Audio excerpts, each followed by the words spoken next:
Okay, so basically today's training, okay, is HIK-Central professional training. Okay, so we're going to be going through the basic operations as well as the physical settings, right? So basically my first introduction to you is, I know that some of you guys are not familiar with the HIK-Central as per discussion that I had with some of you guys. So I'll go through it as much as I can and try and get through as much information as I can and get it clear to you. Okay, so basically the system provides the central management and this allows for information sharing, right, and convenient connection. So HIK-Central is capable of adding devices for management. All right, what are we able to do on this physical HIK-Central? So I'll go through a few applications, right?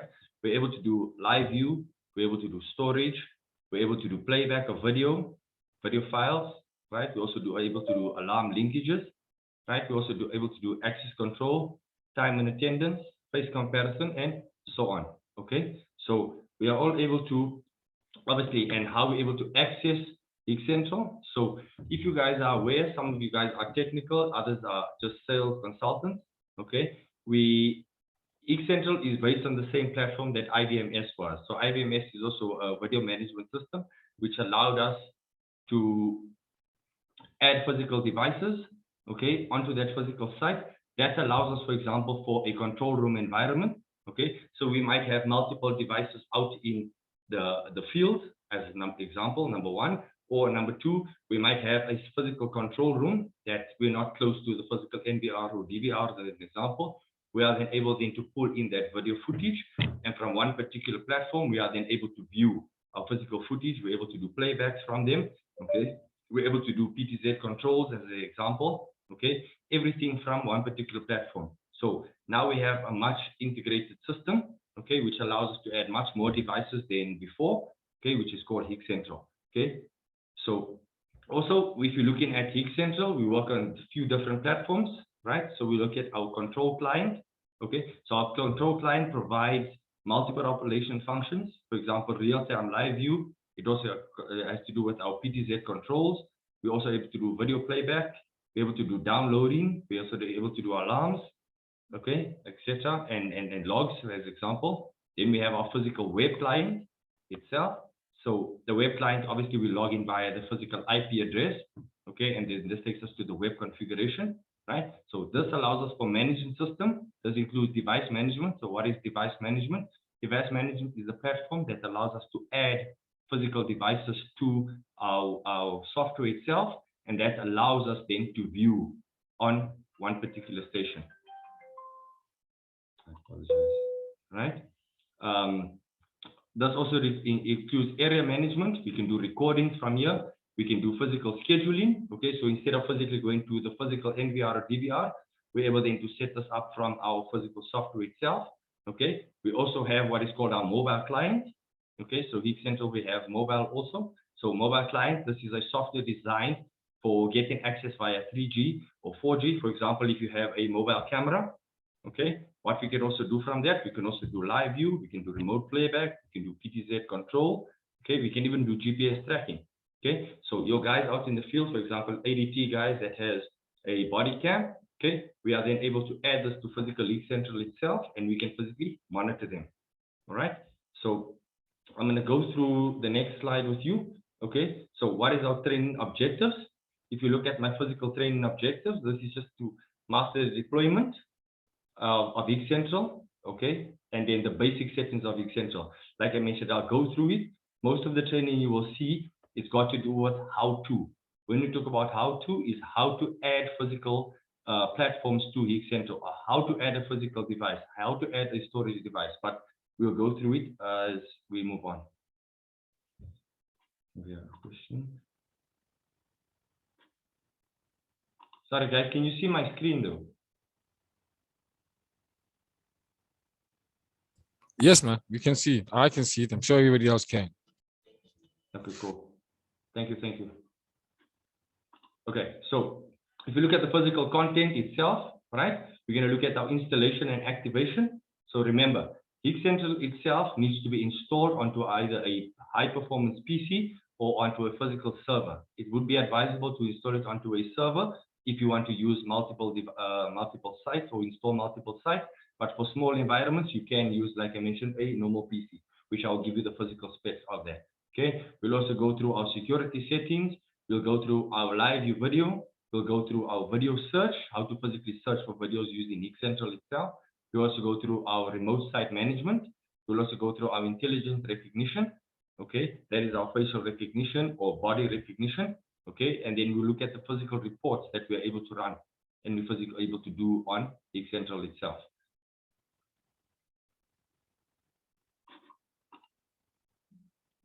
So if you're looking at the installation part, okay, this is our system architecture basically. Okay, this is what our requirements would be for our physical machines. Okay, so for me, advice to most of my clients, right, you need at least a CPU of at least an i3 or above. Okay, depending on the firmware version for your HIK-Central. Okay, it would be advised to use i5 and above, because I have picked up that there's issues on physical i3 machines. Okay, it's just too slow. There's not enough memory. There's not enough RAM. Okay, so, but as I mentioned, we can use the i3 and above. Okay, memory at least 1 gig. Okay, you must have a video card. Okay, also your OS needs to be 64-bit. Okay, it's also advisable that your web browser. Okay, so because Hikvision, as you guys are aware, we mostly use Internet Explorer. We'd advise you to use Internet Explorer 11 or above. Okay, if you want to use Firefox, you need to use Firefox 57 and above. That's the actual version of Firefox itself. And then Google Chrome 65 and above is absolutely fine. It would work for you to allow you to log into your physical web browser. Okay, also if you're using a Mac, you can use Safari 11. Okay, just remember also on MacBooks, most of the clients that use using this is using version 10.3 or 10.4. That is just the OS or the operating system. Okay, so if you just look at our physical architecture, okay, what we can do on it, we have our cloud storage option, we have our P-Store, which I'll give you more details of it. Okay, if you look at all the whole architecture itself, it's all connected to a physical server or to a hybrid SAN. Okay, that allows us to do our recordings. It allows us to do it's like a physical PC for those that you are not aware.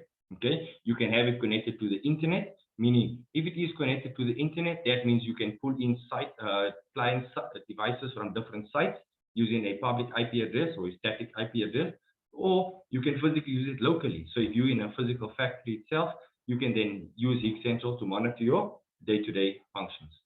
Okay. Okay. So also, I also need to mention to you guys, I also recommend when you're installing a physical server itself, or you're using a PC, a standalone PC, right? It would be advisable to use surveillance hard drives. This to make sure that you have enough storage. Okay, this is also depending on how many devices you are going to add. Okay, we also recommend that you see our HDD calculator to make sure that your deployment goes smoothly. So in the event that you want to add hard drives to a server, okay, we have a physical calculator that will tell you, in the event you want to add 100 cameras, Robin, you need to have X amount of hard drive space, or you need to have X amount of bandwidth. Okay, so it's very advisable to use our physical calculator, and this will assist you guys when you're doing physical deployments for clients. Okay. So if you look at the next one, this is the installation and activation of HIK-Central. So if you physically look at this, what we're basically going through is the physical process on how to install HIK-Central and the activation part of HIK-Central. Remember, HIK-Central, you have to have a physical license in order to use it. However, we do currently have a 90-day free package that you guys can go onto our physical website, and you can physically download the HIK-Central, and you can obviously use it for trial basis. Okay, so basically, if looking at the installation and activation of HIK-Central, so after you have chosen which ACP you want to use, so ACP is our HIK-Central, okay, you would like to use. That's also depending on your client site. For example, if your client is using Jarrison, so Jarrison is software that you use for time and attendance that automatically pulls reports in for time and attendance. So there's no need for somebody to physically go and access the Excel sheet and say, this person was absent, this person was present. You can use the Jarrison time. It will automatically pull through your payroll system. Okay. For all other users, we advise to use our HIK-xample, which is our version 2.2, which is our current version. Okay. So once you physically install the package, like I mentioned, you go onto our Hikvision website itself, and then you can physically install it from there, right? Then you need to physically purchase your licensing. So all good and well, we take for granted right now we physically have purchased our licenses, right? So once the installation package has been downloaded, you can now install the package. Remember that you can only activate your HCP using the admin account or your super user. So when you log in for the very first time, you need to make sure that your username is admin. Then you create a physical password for that physical account. Okay. So once you have activated the user, you'll put in username and password. You will then add your license key according to the devices that you have physically purchased. Okay. Also, just make sure that you have the correct licenses for these physical devices that you're purchasing. So if you're using CCTV, or you're using access control, or you're using time and attendance, you need to make sure that you purchase the correct license in order to make sure that it links up with your devices. Otherwise, when you install your HIK-xample itself and you try and add your device, it won't allow you. It will give you an error message that the device is not supported. So device not supported means that you don't have physical licenses for that particular product. Okay, so make sure you have the correct license for the devices that you have bought. Okay, so we have activation via two ways. Okay, we have our online activation and we have our offline activation. So online would be if there is internet access on site. So you get the license key from your service provider or Regal or Sensor, wherever you physically purchase from. You will then add your license key onto your HIK-xample and then you can activate it online. In the event you don't have internet access, offline would also be in the event there's no internet access. We will then, I will also send you guys a procedure for online and offline. Okay, so once your activation has been done, you can click on complete, and then the license key will basically be activated on your HIK-xample. Then you can go onto the physical license key itself, and then it will give you your activation date as well as your expiry date. So you can see that this is my license key, this is the time that it's valid, these are the devices and keys that I physically purchased for my devices. Okay, then you can add your physical devices using the web client. So remember, when adding devices, you have to use the web client. The control client is for viewing, depending on the version that you're currently using. Version 2.2, which is the new version, you can also do live view from your web client. Okay, so if you look at previous versions, you would add to web client and you can view on control client. Okay, so I'm not going to go through too much on that. Okay, then streaming server. Okay, it just gives you the following steps on how to run the physical installation package. Okay, we have to agree to the terms and conditions. We will then select the current streaming service that we currently want. Okay, we'll copy the certificate on our web client and we input the certificate. Now, a lot of people are looking at me like, why would you need a streaming server? Or what is a physical streaming server? So I'm going to touch a little bit on it. Okay, so what is a video streaming server? In short, a video streaming server is a web server or RTM, which stands for real-time messaging protocol. Okay, this is basically a communication protocol for streaming audio, video, and data over the internet. So I'll give you an example. So today's security cameras do far more than just monitor the surroundings. We see more and more businesses wanting to make their live videos available to the public.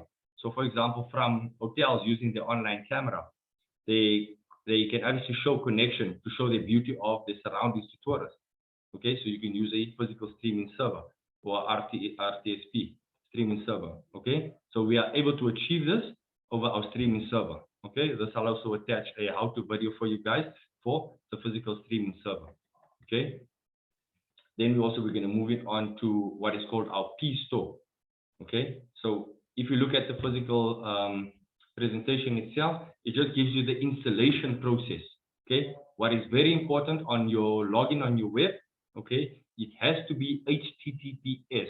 So HTTPS is the secure site that you need to log in. So normally we would log in via HTTP as a standard, but for the P store, we have to use the HTTPS and we use port 6060. Okay, and then once we've done that, we'll obviously define the space that we want. So defining the space means how much actual space do we want for our P store, okay, and then our encryption. So Robin, what is the P-store? I don't understand. I'm a sales consultant. How is this beneficial for me? And how do I sell this to my physical client? Okay, so P-store, this is a storage system. So we are able to have large amounts of data at a central place for a large period of time. Okay, we can also use the P-store as a backup solution for information for our clients. So normally we would have our information on our NVR or DVR. Okay, sometimes the DVR can be slow. Sometimes there's not enough space on that physical DVR itself. What happens if they steal that physical DVR? Then we have no data. Okay, we can use the P-store function. So normally your video recorder, okay, you would record directly to your recorder like your NVR, DVR. We can also use simultaneous recording to the P-store. So if your device is added, for your example, your NVR or DVR is added to HIK-Central itself, while it's recording on your actual NVR, the hard drive itself, we can also then record to our physical P-store. Okay. Also remember, you can have your P-store on the internet or on your local network. So remember, I said you can put in your client's site if they have a public IP or a static IP address, and you can also do the recording for them offsite. Okay. Or if it's just for local network that you don't need physical internet access, you can also do so. Okay. We also have multiple people that can access that footage or data at the same time, which is a nice feature. So before, you would have to have one person that's only able to access that physical data. What happens in the event that incident happened? I am now not physically on site. If I have HIK-Central on a server, I'm then able to access that physical site for maybe footage for police or an event that physically happened. I'm then able to access it. Okay. So we're going to move on to the next one. We're going to look at our security part. Okay. If you look at our physical security part, okay, this is just to give resources, configuration, operator permissions. Okay. So this is basically how to add a physical person onto the system itself. It will give you the steps on how to do that. Okay. Once we have added, we can do the double authentication. When we can add an encryption key onto our system itself. So in the event that somebody might have the password, they would need the encryption key. We also have the verification. Immediately when you add a physical user and they log in, they can then change their password immediately. So